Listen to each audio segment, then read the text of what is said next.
Good morning, ladies and gentlemen. Welcome to the show.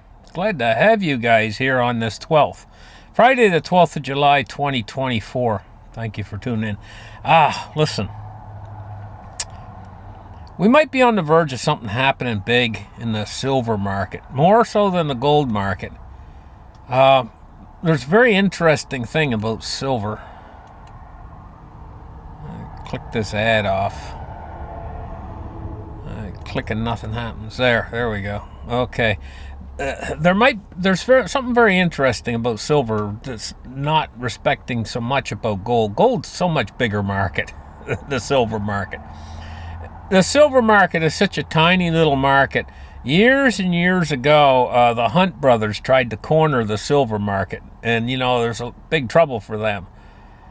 That's left a lasting taste, in the larger silver investors. The ones out there who could potentially have the power to actually corner the silver market. They don't want to have happen to them like happened to the Hunt brothers. But they're sitting out there and they're watching it. What it reminds me of is kind of like if a guy had a big, huge aquarium and he had about a dozen piranha inside the aquarium. And he dropped a stake in, and it's slowly floating down to the bottom of the aquarium. The piranha are all watching it. The fish will do that. They'll sit there and watch it. And that's the way with these large, very large fish out there that could gobble up all the silver in one fell swoop. Probably just one of them. It would only take, I think it would take several $1 billion worth of investment grade silver to purchase the real physical. It would just wipe out the silver market. I haven't done the figures recently on that, but I knew what amount it would take, but it wouldn't take that much really, because how much investment grade silver is actually out there available for sale? I know there's a lot out there of silver that's on the sidelines. It's not for sale. But I'm talking about the stuff that's ready to go. In industry and stuff, they need those 1,000-ounce bars.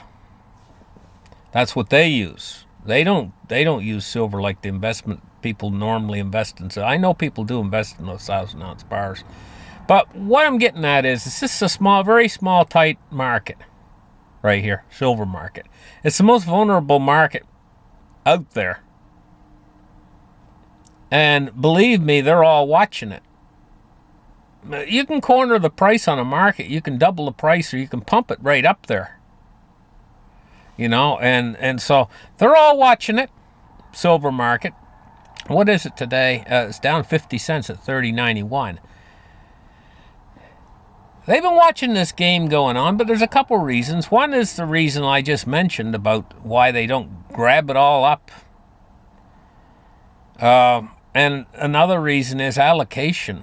They're used to buying things with the click of a mouse, and they allocate things on paper. So you click the mouse, you own so many shares of whatever company or whatever. It's one and it's done. You don't have to actually take allocation of something that's physical. Now, if the kind of silver purchases that they were making, I mean, for normal people, normal people like you and me, the amount of silver we would buy, we can carry it out in our hand easily. But the amount of silver that they would buy with billions and billions of dollars, you just don't go carrying it out. You have to have some place to put it, like a vault or a safe. You have to have that. Now, they can arrange to have that done, but they have to have a impetus to get them involved. And the impetus is coming. So I forecasted this for a very long time, and what I see coming very soon, I think we could be getting close to the edge of it happening, is when they actually start to bite. Kind of like the piranha going for they're going to come in fast. And it's not just going to be one player. It's going to be multiples of players. And it has to do, too, with what they see happening with the erosion of the dollar. and the purchasing power of the dollar. And so when this market when them really big players come in and they start to scoop all this up, and it's going to happen at some point in time, because the dollar's going down. The only thing that underscores the dollar in the entire world's financial system, it's like Exeter's pyramid, is gold and silver. And silver is the most vulnerable part of that. We could quite seriously see them break this market, and there might be a number of days or weeks or even months where it's almost impossible to trade in this. It just doesn't function. It goes basically, what would I call it? No bid or whatever. It's just like there's none to be had. There's none to be allocated. And the price is like a broken market, and broken to the upside. And I mean, it just could stall out. It could happen anytime now, between maybe now and $40, $30 to $40 range, somewhere in there. All of a sudden, just boom, you can't get any silver. It just happens like that, because a bunch of big players came in and they just took the silver off the table.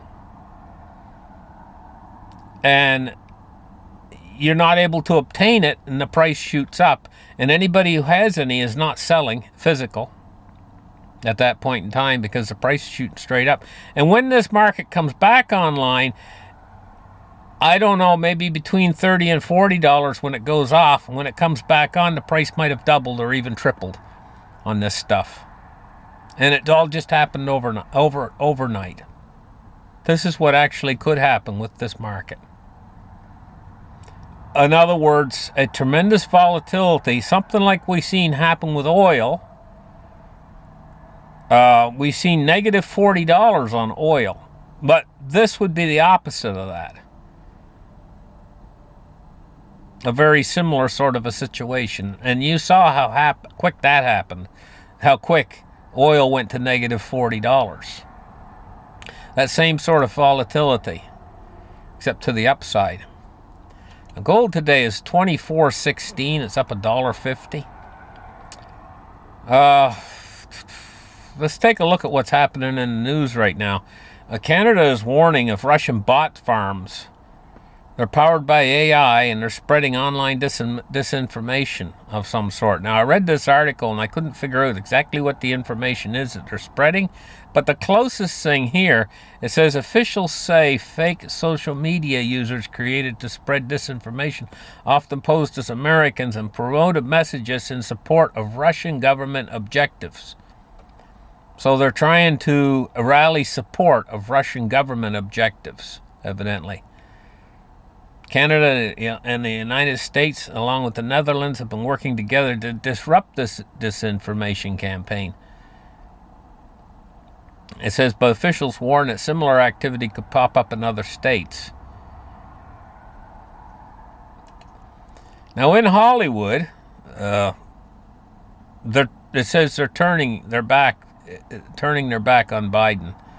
Stars like George Clooney are calling for the president to drop out of the presidential race. It says some big Hollywood players are saying publicly that they want U.S. President Joe Biden to drop out of the presidential race.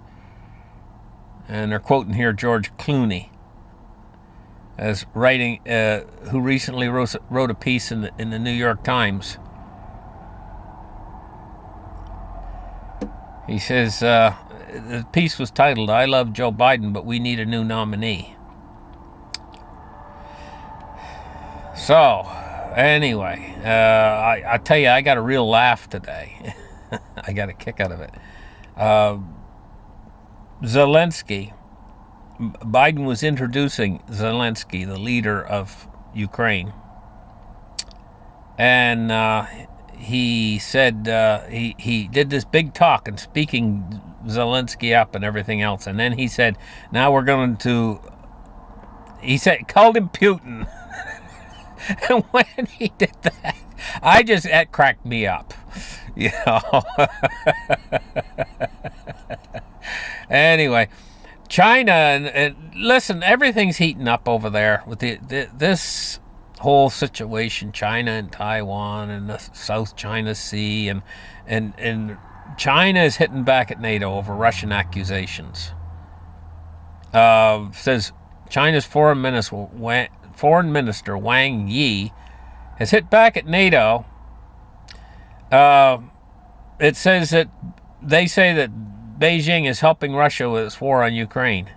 He also warned the Western alliance against stirring up confrontation.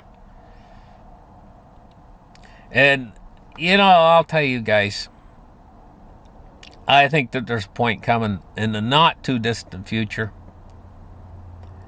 where all of these things that are made in countries that are controlled by the BRICS, how can I put this? Don't count on them, because for years now, we do count on these things. Every time you need an auto part, it's got a little stamp on it that says made in China.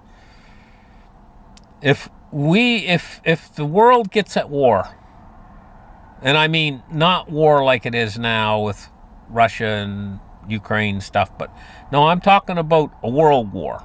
If we get at world war, you're not going to be able to get all these parts.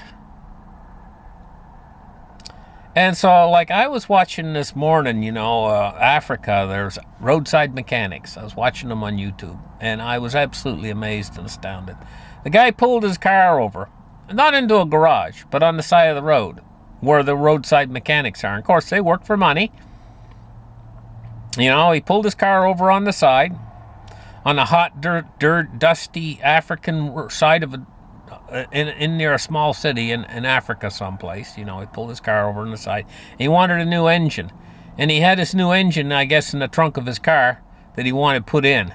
I guess the old engine, probably the valves are all burned out and everything else. Well, they started working. Pulled the car over on the side of the road. And within probably the first 30 seconds, they had the hood off. They removed all the screws to the hood and everything. Popped the hood right off to get it out of the way. And then about 3 or 4 of them got their heads right down in there, and they had screwdrivers, and they started to pull off the wires and switches and everything connected to the engine. And another guy was down underneath there with a jack at the same time, jacking the car up, and he was pulling out the engine mounting bolts, the engine mounts. And then a big guy come along, and this was all just happening within a minute or two of him pulling in there. Then the big guy come along, and he reaches down in there, and a really big fella, strong fella. And it was a 4-cylinder. It wasn't a big, heavy V8 or anything like that. It was a 4-cylinder. He reaches down in there, and he grabs that engine, lifts it out. And he lifts the new engine in. The engine probably weighed 300 pounds. But this is a big fella, a big, strong fella. And he lifts the new engine in. And then the other ones working with him start mounting up the mounting bolts and everything else, and another team comes in. There's about 5 of them working there on that thing. And I would dare guess they didn't put a time frame on how long it took them, but it was more like a pit stop, for crying out loud, than an engine change. And they had that car engine in there probably within the hour. The new engine, starting it up and everything else, probably within the hour. Guy didn't have to wait long. So how does it work over here in the West? Your engine goes kaput. Your car's still under warranty. You take it into the dealer. Okay? Well, they say it's going to be 3 weeks before we can look at it. When they finally do look at it, they get one mechanic, and he's working on it all day, and he says by the end of the day, you call in to find out. Now, 3 weeks have passed. You're waiting for your car. You call in, you find out, hey, you know what? He says, yeah, the engine's burnt out. Well, I already knew that. They got your car all tore apart, and then they have to order a new engine. It's going to cost like $5,000. Well, how much did those Africans probably get the charge for doing that engine job? Maybe $15. Maybe they all made, but it was only an hour's work, but they don't make a lot. These are poverty-ridden countries. So what does that engine job and that new car over here cost? And probably takes a month. You'd have to mortgage your house to pay for it. What a difference, Anyway, moving on. A Wyoming man becomes the first person in 30 years to catch a dog disease. He caught leptospirosis, leptospirosis. Is that the one they call parvo? I'm just not exactly sure. Leptospirosis. It kills up to 1 in 6 patients. He had fever, nausea, sweating, and body aches. And it led to a CDC, a Center for Disease Control investigation into it, because this is a dog disease. They believe that the man was infected through his work and exposure to 3 dogs. There was a probe finding that Wyoming suffered an outbreak among dogs at the time. So there's just so many new diseases coming. Well, some of them are not new. Some of them are diseases that are coming back that they thought they had under control. Now, gold today is at 24.14, and it looks like it's stable with the board right this moment. Now, silver today is down 56 cents at 30.86. Seems like it is very hesitant to go below 30 anymore now at this point in time. Like I said, I think we're right on the edge. It could happen at any time. It's just like fishing, the big fish. You ever look down into the water, you can see the really big fish down there at the bottom, and halfway up there's a medium-sized fish, and near the top there's those little tiny fish. And you put your bait in there and you start lowering it in the water, and little tiny fish go for it right away. But as you drop your bait down in lower, and the big fish, they can see it, they swim around, they look at it, but they don't touch it. There may be a half a dozen of those big fish down there. They don't touch it. But when one of those big fish go for that bait, then generally they'll all go for it at that point in time. They all strike at the same time. This is exactly the thing with these big players in this silver market. They've been watching it. They're out there watching it. The big players haven't really tore into it yet. The billionaire players I'm talking about. I'm talking about the big boys, the boys that got the big money. But when they figure out that the Fed's going to destroy their dollars that they're holding, and they got to get themselves into something that's going to be able to manage to get, they're not going to, in other words, when they start to hit the point where they don't think yield any longer, they think wealth preservation, there's going to come a day when their thinking's going to change, and they're not going to be chasing yield. They're going to be just wanting to preserve their wealth through the crisis, through a hyperinflation. When that day hits, they can instantaneously tear this market to ribbons if a whole crew of them come in all at once. And then there's nobody to hit with that whole thing, because, see, it's the single players, the Hunt brothers. They were easy to find who was doing it and stuff. But if a whole bunch of these billionaire class people, there's safety in numbers. And if they come in, who do you chase? Who do you blame when the silver's all gone? At that point, if, say, 100 different players come in and suck it all up, what you gonna do? It's gone then, and they can do it. Crypto today, looking Bitcoin at 58,039. So it's 57 yesterday, 58 today. Tomorrow will probably be 59. I think she's heading back up into the 60s. The big question mark is, can she break that 72,000 high and move to 73 and 74 and 75? Can she do that? That's a big question mark. Ethereum is at 31.29, and we're looking at XRP at 46 cents today. Now, the stock market today, we're looking at a Dow that's up 349 points. It's at 40,103. Oh, by gosh, that's near its all-time peak. Or is it at its all-time peak right now? So it's up 349 points today on the Dow, and the S&P 500 is up 50 points at 5,634. Looking at our bonds and rates, we're seeing the long end is starting to climb today, but it's just very small. 0.7 of a basis point on the 30-year at 4.41. And the U.S. 10-year is at 4.19, and it's up 0.3 of a basis point. Taking a look at our dollar index today, and it's dropping. It's at 104.909. So 104.09, and it's dropped 0.35 today, and it's continuing to drop. Thank you guys for listening to my show. Like and subscribe. Join the channel if you can.